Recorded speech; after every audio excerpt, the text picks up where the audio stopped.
Hello, my lovely kids. How are you all? I hope you all are fine. So, as you know, we today we are going to do some recap or summary of the chapter respiration in plants. This is the chapter which is very interesting, and in this chapter, we will be focusing on the respiration in plants, right?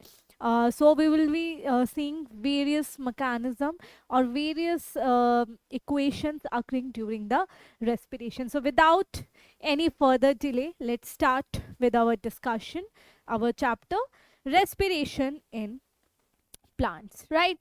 So, before we start with our actual what is respiration, what are the steps in respiration, let me explain what is basically the respiration is. So everybody knows that the respiration is the breakdown of carbon carbon bond, right? So what happens in respiration? There's a breakdown of carbon carbon bond, and that releases energy, and not in a single step, in multi steps. There are many steps involved in respiration, and energy is stored in the form of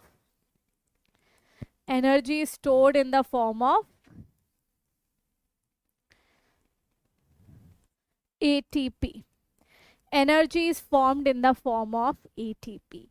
And the substances that undergo respiration are known as respiratory substrates. And the most preferred substance is carbs, carbohydrate, sugar. So it is the most preferred.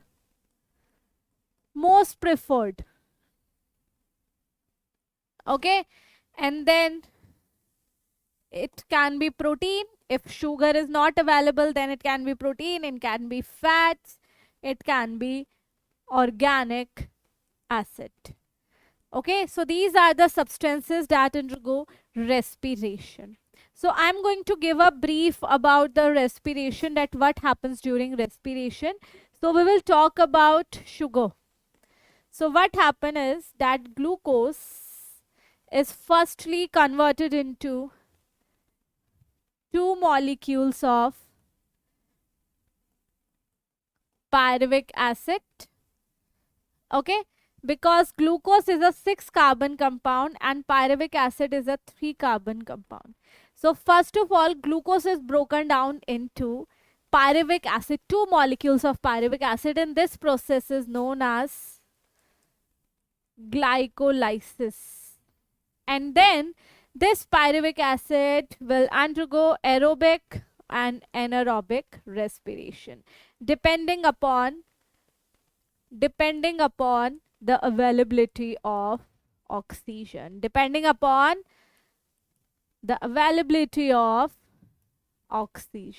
okay. But first of all, glucose should be divided or broken down into pyruvic acid. Then pyruvic acid, the fate of pyruvic acid will be decided based on the availability of oxygen.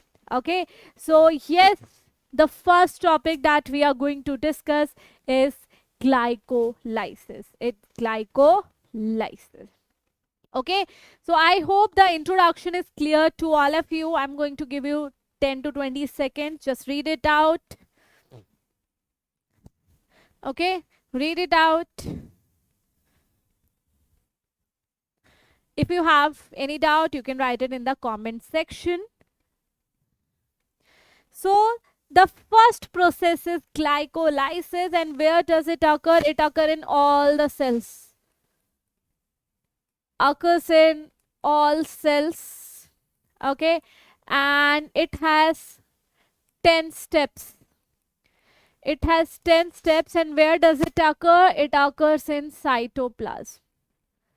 It occurs in the cytoplasm of the cell. So Glycolysis is the common step that occurs in all the cell, whether the cell is doing aerobic or anaerobic respiration. This step is common in all the cell. Okay, so what happens here is, beta, everything we are seeing here is through sugar, right? We are assuming that sugar is the respiratory substrate. It could be fat, protein, but we'll talk about how respiration occurs through glucose. So glucose first converted into glucose 6 phosphate. Here usage of ATP occurs. So you always think that ATP is synthesized during respiration. Yes, that is correct, but some small amount of ATP is also used during respiration, and the first is here. Then glucose 6 phosphate is converted into fructose 6 phosphate. Both are isomers.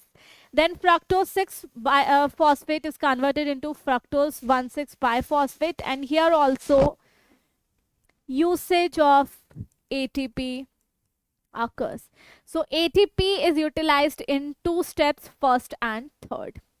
Then fructose 1,6 biphosphate is converted into one molecule of glyceraldehyde 3-phosphate and one molecule of what? One molecule of dihydroxyacetone phosphate. This can easily be converted into this. So we will have two molecules of this. The first one which is directly formed, then other one which is formed through this. So we will have total two molecules. Then the fifth step, the two molecule of glyceraldehyde. Okay, fifth step will be this, when DHAP is converted into phosphoglyceraldehyde. Then phosphoglyceraldehyde is being converted into two molecules of biphosphoglyceric acid, and there is a formation of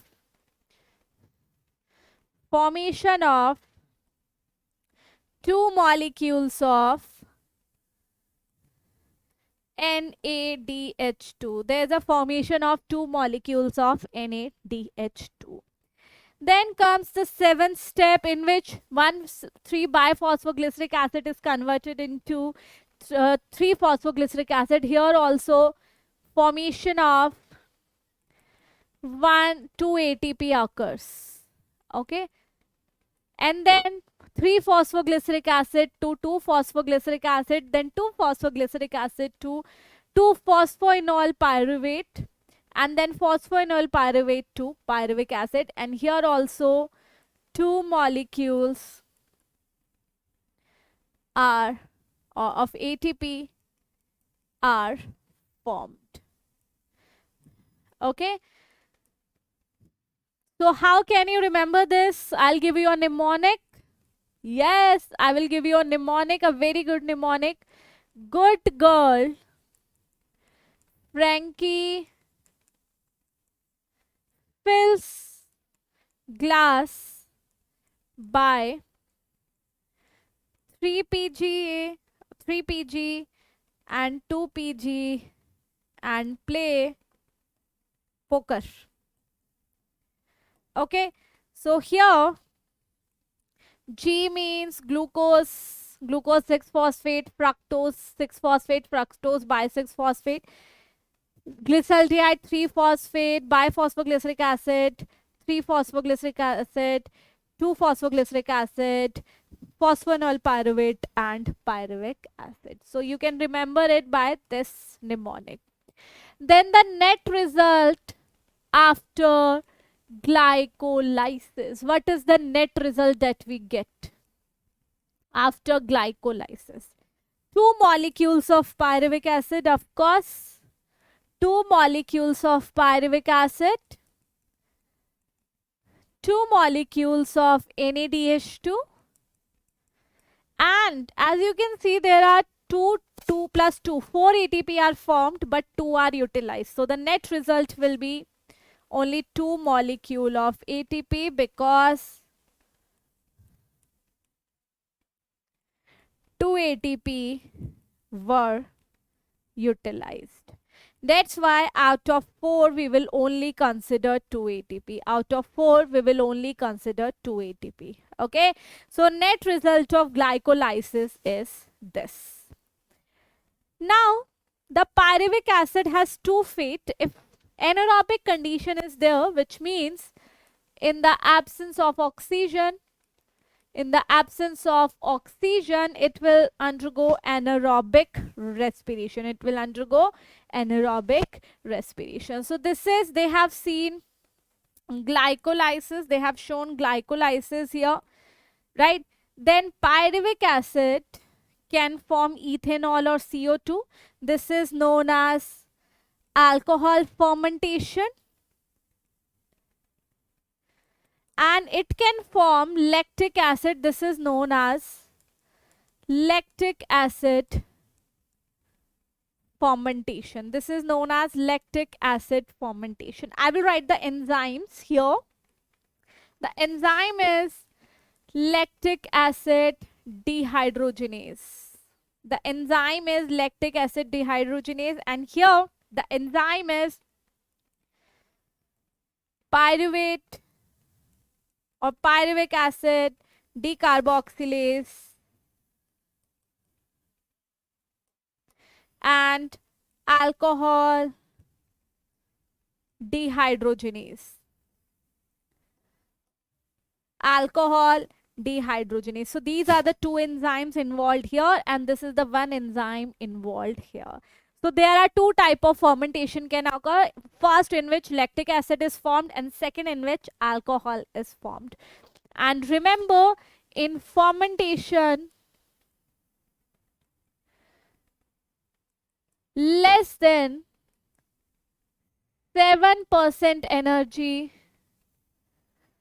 of glucose is released, and that too in during glycolysis. That 2 ATP formed during glycolysis. So there is no further release of ATP after glycolysis in fermentation. So suppose the glucose has 100% energy, only less than 7% energy is released in fermentation. Okay, so this is about the anaerobic respiration if pyruvic acid does not have oxygen around it. But what will happen if the pyruvic acid has oxygen around it? That is known as aerobic respiration. In the presence of oxygen, and it occurs in the mitochondria of eukaryotic cell and occurs in the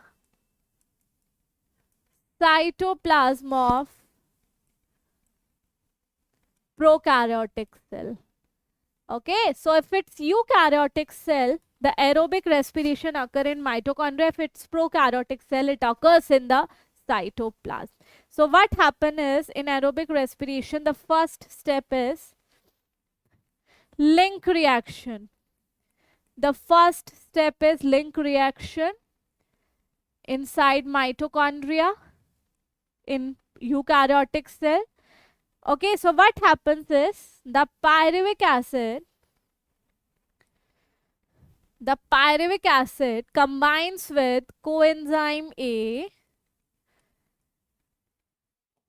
and also NAD plus, and in the presence of magnesium and the enzyme pyruvate dehydrogenate, it is being converted into acetyl coenzyme A, which will now enter into another process known as Krebs cycle.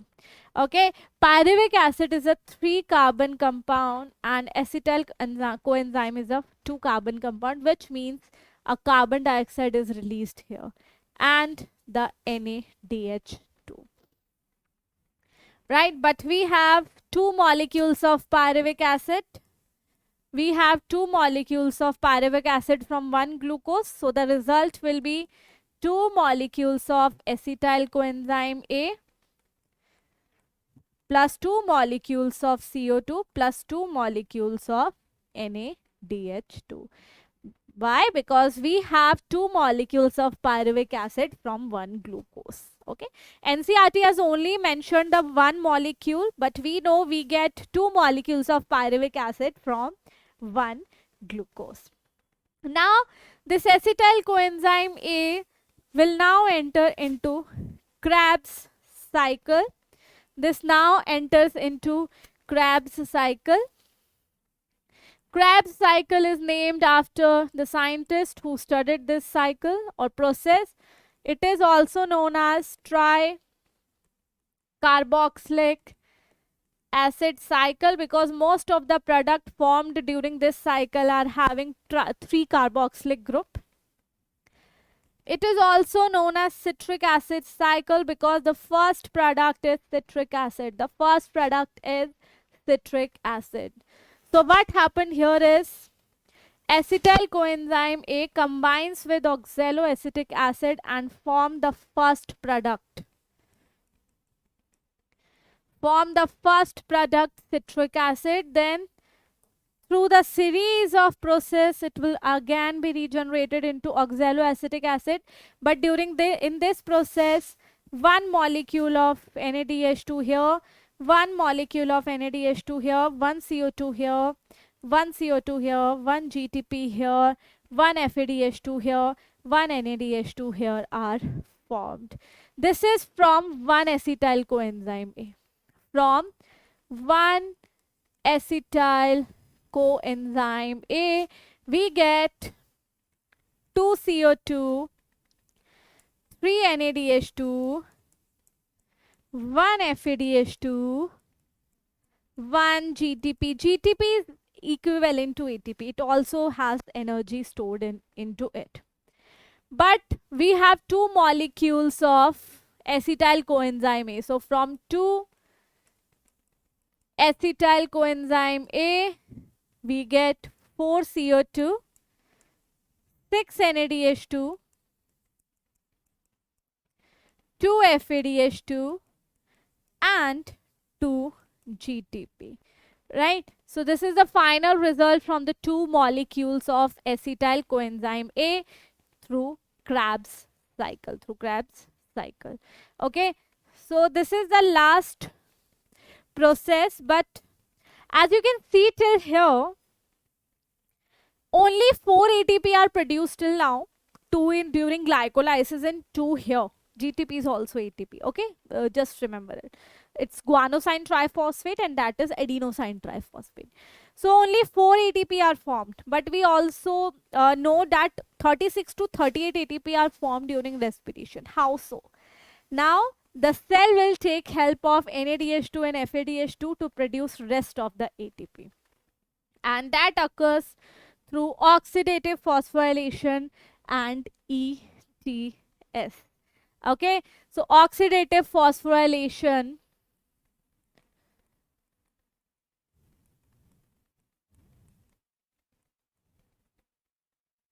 and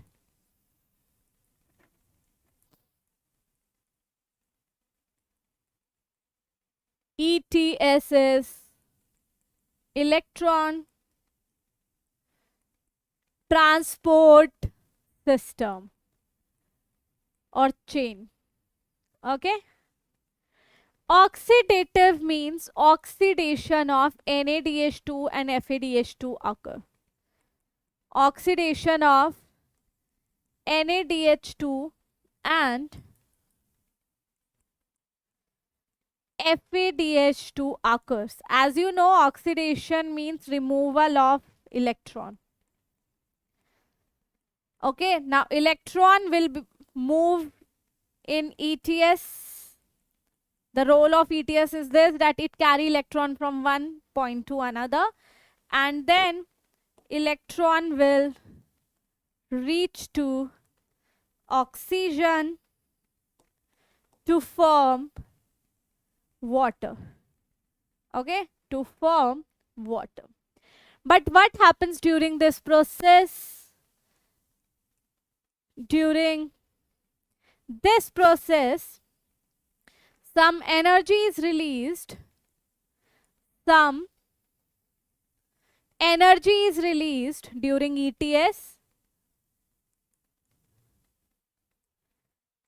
during electron transport.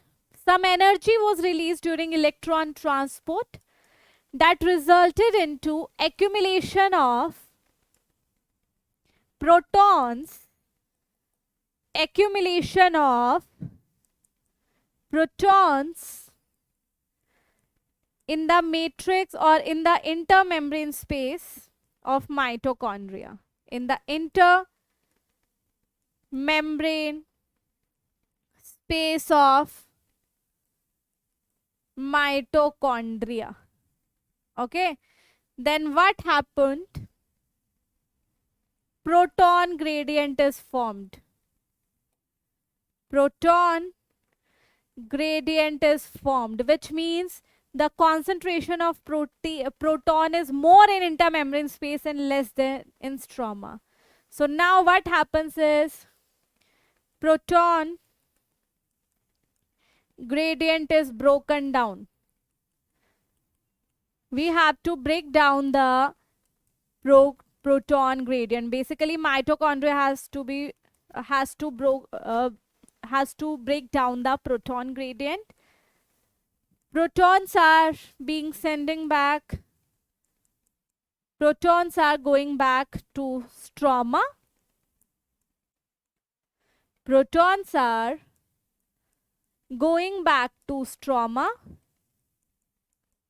to matrix, and then due to this there's an addition of phosphate into ADP and there's a formation of ATP. Okay, this is what we call as an oxidative phosphorylation. Remember, for the synthesis of ATP, proton gradient should be formed. And I'm going to here show you the diagram of mitochondria. This is the mitochondria diagram, and here you can see this is the outer membrane.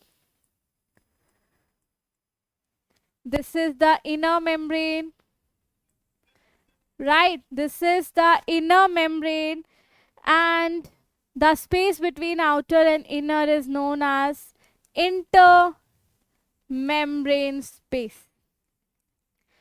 Okay? Protons accumulated here, and protons concentration decreases here, and this is matrix. This is matrix. So this is a very rough diagram of mitochondria. This is a very rough diagram of mitochondria. Right? So this is how ATP is formed. Remember, from oxidation of one molecule of NADH2, 3 ATP are formed. Okay, and from oxidation of one molecule of FADH2,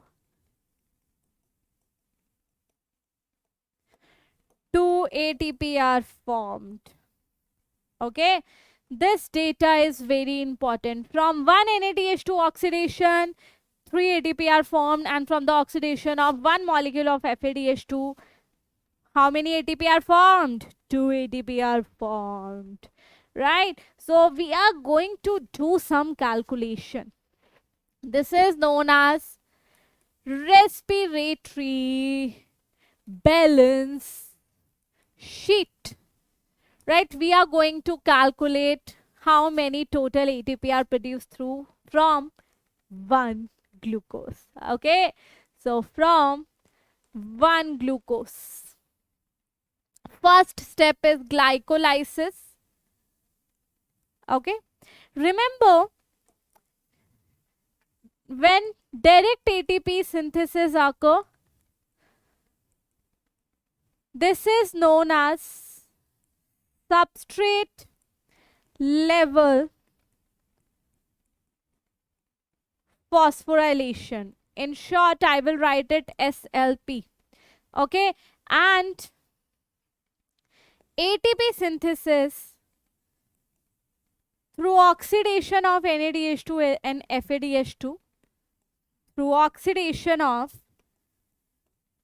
NADH2 and FADH2. This is known as oxidative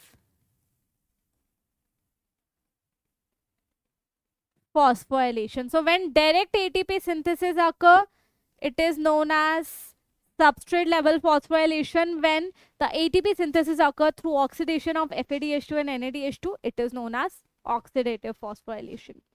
So in glycolysis through OP, okay, so two molecules of NADH2 are formed. So through OP, oxidative phosphorylation, one NADH2 form 3 ATP, so 2 will form 6 ATP. And through direct synthesis, there are 2 ATP. Okay.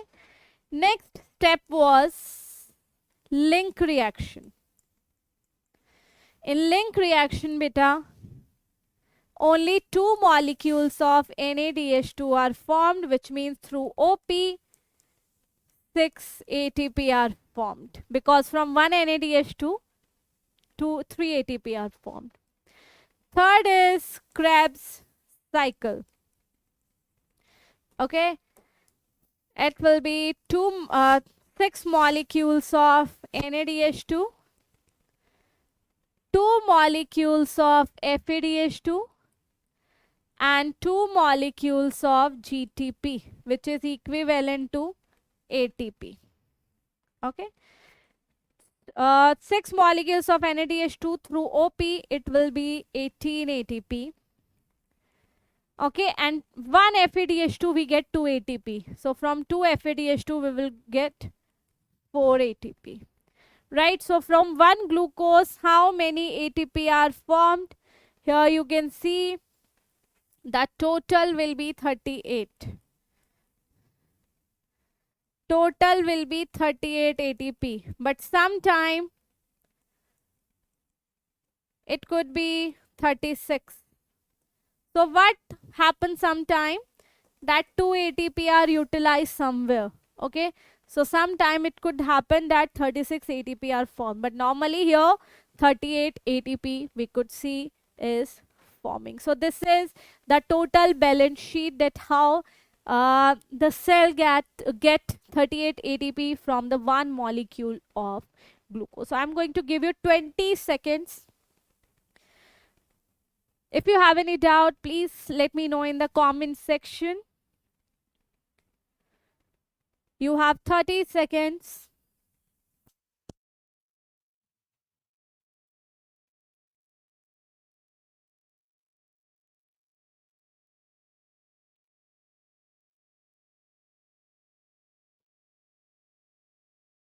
Okay.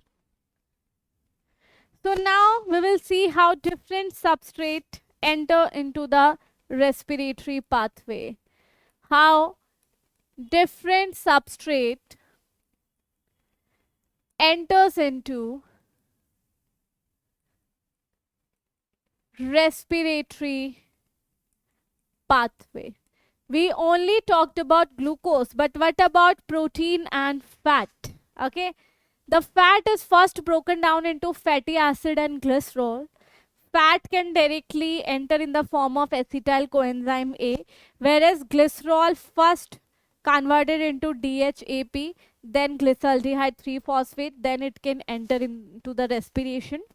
Protein can be broken down into amino acid and can be enter into pyruvic acid in the form of pyruvic acid. It can also enter in the form of acetyl coenzyme A. It can also be converted into alpha keto glutaric acid, which is a 5-carbon compound and can enter in Krebs cycle.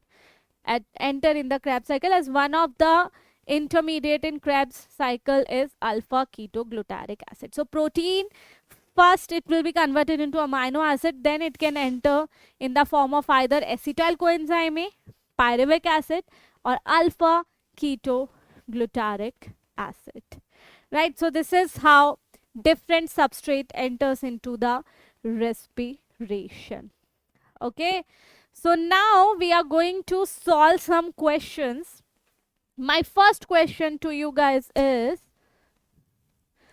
how many ATP are formed through substrate level phosphorylation, through substrate level phosphorylation from 1 glucose? Okay, so how many ATP are formed through substrate level phosphorylation from one molecule of glucose? Beta, answer will be 4. Why? Because 2 ATP during glycolysis, the net product, and 2 ATP in the form of GTP during Krebs cycle. Okay, so these many ATP are formed through substrate level phosphorylation from 1 glucose. My next question is, what is the RQ value of, or respiratory quotient value of, respiratory quotient, which is RQ value of protein, fat and carbohydrate? Okay, what is RQ value, beta? First RQ value is number of CO2 evolved upon denominator number of O2 consumed. So how many O2 consumed to evolve CO2? How many CO2? So for protein it is 0.9, for fat it is 0.7, for carbs it is 1. Right? And for organic acid it is more than 1. It is more than 1. Right? So this is about RQ value. I hope you all really enjoyed the lecture, and in this we have discussed very important topics, so do not forget it. And I'll see you next time. Till then, take care everyone. Bye.